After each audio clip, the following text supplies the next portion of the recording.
have a nice day. It's rain shy.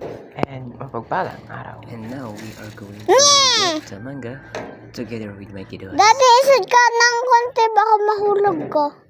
Also rising to telling my daughter, hey daddy, take care. You just keep move it a little bit. And as you can see, I'm very hard to getting the manga because I'm not taller. And I use tricycle and panangkit in Tagalog.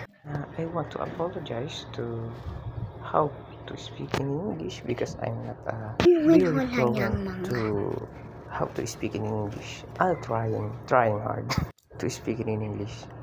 I hope you appreciate it and understand what I'm telling.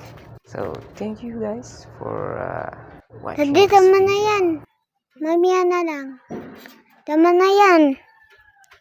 Kuha ka ulit ng